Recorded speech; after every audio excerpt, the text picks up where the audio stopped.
Hi everyone, and welcome to Michelle Reads the Bible live, complete with unedited comments, and I don't edit this footage at all, so what you get is what you get. If I mispronounce, I mispronounce. We are reading from the Evangelical Heritage Version, and we just started the book of Ecclesiastes, which is kind of a depressing book, but at the same time it spits some real truths at us.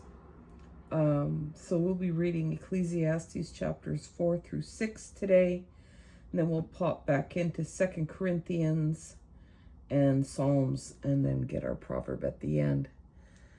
So here we go. Ecclesiastes, starting at chapter 4, verse 1, and going through to the end of chapter 6.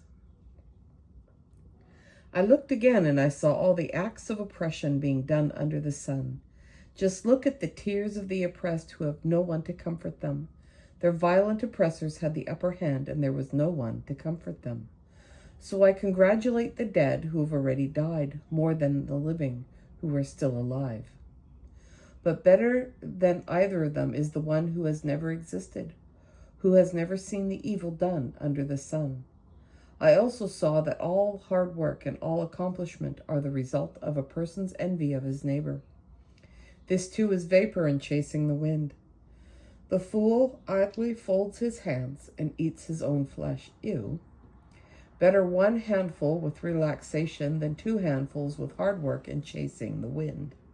I looked again and saw another example of meaningless vapor under the sun. There was a single person all alone, without even a son or a brother, and there was no end to all his hard work. His eyes also were not satisfied with wealth. So for whom am I working so hard, he asks, and depriving myself of enjoyment? This too is vapor and a miserable task. Two are better than one because they have a good reward for their hard work. If one of them falls, his companion can lift him up. Pity the person who falls and has no one else to lift him up. What's more, if two lie down, they can keep warm, but how can one person keep warm alone? Though an attacker can overpower one person, two people together can stand up against him. A rope with 3 strands is not quickly snapped. Better a poor but wise child than an old but foolish king, who no longer knows enough to pay attention to a warning. For he came out of prison to rule as king, even though he had been born poor in the land that became his kingdom. I saw that all the living, all those people walking under the sun, sided with the king's successor, the child who took his place. There was no end to all the people who were before them, yet people who come later will not be pleased with him. This too is vapor and chasing the wind. Watch your step when you go to the house of God. Go near to listen rather than to give the kind of sacrifice fools give, for they do not know that they are doing wrong. Do not be hasty with your mouth, and in your heart do not be in a hurry to bring a matter before God. Because God is in heaven and you are on earth, so let your words be few. As too much busyness leads to dreams, too many words lead to foolish talk.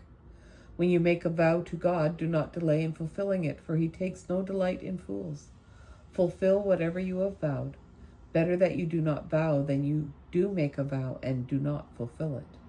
Do not let your mouth lead you into sin, and do not say to the temple official that the vow was a mistake. Why should God be angry because of what you say and ruin the work your hands have done?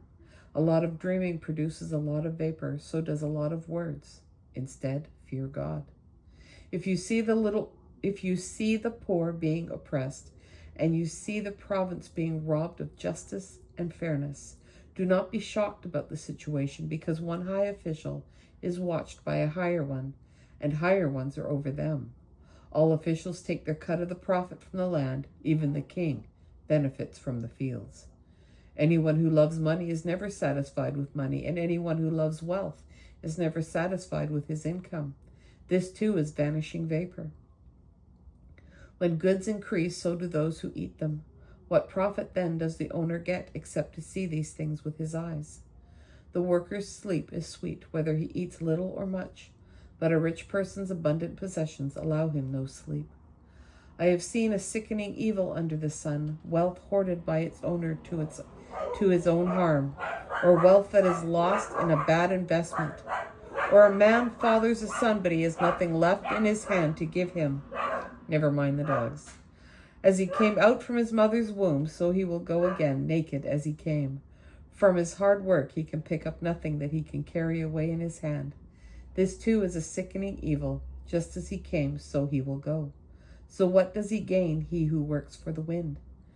Besides this, during all his days, he eats in darkness with great frustration, sickness, and anger. So then, here is what I have seen to be good. It is beautiful to eat, to drink, and to look for good in all the person's hard work, which he has done under the sun, during the few days of his life that God has given him, for that is his reward. Likewise, for everyone to whom God has given wealth and riches, if God has also given him ability to eat from it, to enjoy his reward, and to rejoice in the results of his hard work, this is a gift from God.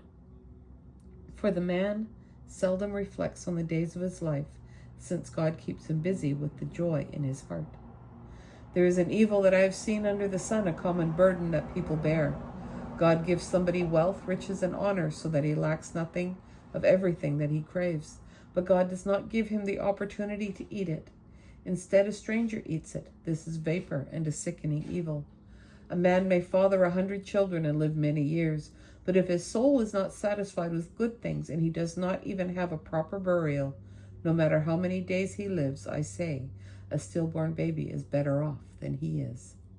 Why? Because that baby comes like a vapor and leaves in darkness, and its name gets covered in darkness. The baby does not see the sun or know it, but it enjoys more peaceful rest than that man does, even if that man would live 1,000 years 2 times without enjoying good things. They all go to the same place, don't they? All of a man's hard work is to feed his mouth, but his appetite never feels satisfied. So what advantage does a wise man have over a fool? What advantage does a poor man gain who knows how to keep walking among the living? Better to have eyes that look at what is actually there than desires that roam. This too is vapor and chasing the wind. Whatever exists already has its name, and it is already known what man is. He is not able to win in court against one who is stronger than he is. Yes, the more words, the more vapor. What advantage does a man have? For who knows what is good for a man in life? In the few days of his life that vanishes like vapor, that passes like a shadow, who will tell the man what will be after him after the sun? Yes. 2 Corinthians chapter 6.